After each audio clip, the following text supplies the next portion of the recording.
Ukraine पर रूस के हमले की वजह थी नेटो, लेकिन पुतिन के प्रहार से बचाने न अमेरिका मैदान में उतरा, ना ही नेटो देश रूस से भिड़न की हिम्मत जुटा पाए। पश्चिमी देश यूक्रेन को हथियारों का जखीरा देकर दूर से ही तमाशा देखते रहे या फिर मिलिट्री एक्सरसाइज का तमाशा दिखाते रहे। एक बार फिर ऐसा ही होने वाला है। नेटो देश यूरोप में सबसे बड़ी एक्सरसाइज करने वाले हैं।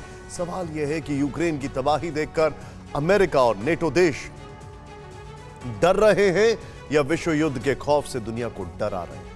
ये रिपोर्ट देखें। 65 दिन से यूक्रेन पर जो बारूद बरस रहा है, तबाही का जो मंजर नजर आ रहा है, ये यूं ही नहीं है।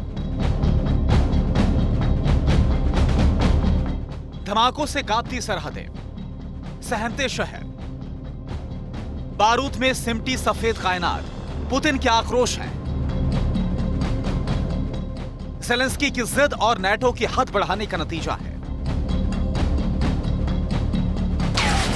65 दिन से रूसी मिसाइलों का कहर झेलने के बाद यूक्रेन को यह बात समझ आ चुकी है कि पश्चिमी देशों के इशारे पर पुतिन से पंगा लेकर उसने बड़ी गलती कर दी है। ज़ेलेंस्की नेटो में शामिल होने की जिद को तिलांजलि दे चुके हैं, लेकिन नेटो देश युद्ध की आग भड़काने में पीछे नहीं है।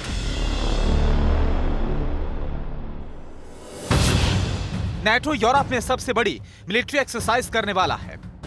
इस एक्सरसाइज में नेटो के सभी सदस्य देश शामिल होंगे। ब्रिटेन ने 8000 सैनिक यूरोप के अलग अलग देशों में भेजने का ऐलान किया है। एक्सरसाइज के दौरान नेटो देश न्यूक्लियर ड्रिल भी कर सकते हैं। नेटो देशों की इस एक्सरसाइज का मकसद रूस को पश्चिमी देशों की ताकत दिखाना है। सवाल यह है कि क्या इससे पुतिन पर कोई असर होगा? जवाब ये तस्वीरें हैं। धमाकों के बाद बर्बादी का ये मंजर कीव का है। रूस ने फिर कीव पर एक के बाद एक कई मिसाइलें दागी। हमला इतना जोरदार था कि बड़ा इलाका तबाह हो गया। पुतिन कितने बेखौफ हो चुके हैं, इसका अंदाजा इसी से लगाया जा सकता है कि रूस का यह हमला उस वक्त हुआ जब यूएन महासचिव कीव दौरे पर थे। हम इस वक्त यूक्रेन की राजधानी कीव के उसी जगह पर खड़े हैं जहां पर यह हमला हुआ है, और तस्वीरें आप देखिए कि कैसे इस बिल्डिंग को निशाना बनाया गया, और इसके बाद हम वो डेस्टिनेशन दिखाएंगे जो मिलिट्री टारगेट था जिस पर मिसाइल हमला किया गया, और इस तरीके से लगभग कीव के 3 इलाकों में हमला किया गया। 6 मिसाइलों से हमला किया गया, इसमें 13 से ज्यादा लोग घायल और 2 की मौत बताई जा रही है। ये जो अपार्टमेंट है, इस अपार्टमेंट पे ये मिसाइल अटैक हुआ, नीचे के एरिया में अटैक हुआ है जिससे पूरी बिल्डिंग हिल गई है और नीचे से लेकर ऊपर तक इसका इंपैक्ट दिखता हुआ नजर आ रहा है। 15 दिनों से कीव की सड़कों पर यूक्रेन ने कोई धमाका नहीं किया था। ऐसा लग रहा था कि राजधानी में सब कुछ सामान्य होने वाला है। इतने में ही पुतिन ने अपना वॉर प्लान फिर से बदल दिया।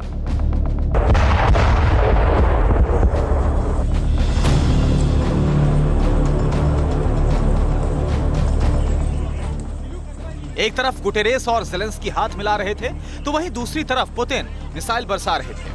सवाल यह है कि रूस ने दुनिया को क्या बताने की कोशिश की? जवाब सिंपल है।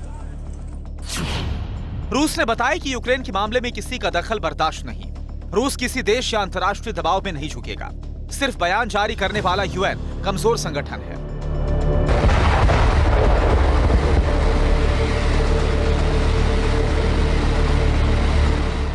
वैसे ही पहला मौका नहीं है जब रूस ने कीव पर अचानक मिसाइलें दागी हो। ब्रिटेन के पीएम बोरिस जॉनसन और अमेरिका के 2 मंत्रियों के दौरे के वक्त भी रूस ने कीव पर कहर बरपाया था। इसलिए अमेरिका और नेटो भी समझ चुके हैं कि पुतिन किसी से डरने वाले नहीं है। रूस वही करेगा जो करना चाहता है। इसलिए दुनिया में युद्ध की तैयारियों की होड़ सी लग चुकी है। नेटो सबसे बड़ी एक्सरसाइज करने वाला है। 1 मई से पोलैंड सबसे बड़ा युद्धाभ्यास करेगा।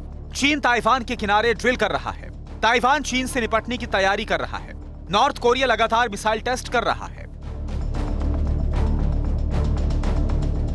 रूस और यूक्रेन के युद्ध ने दुनिया को ऐसे भंवर में उलझा दिया है जहां से निकलने का रास्ता कई देशों को युद्ध ही नजर आता है। इसलिए पुतिन की हर धमकी को दुनिया सीरियसली ले रही है, क्योंकि पुतिन धमकी नहीं दे रहे हैं, पुतिन की पलटन धमाके भी कर रही है।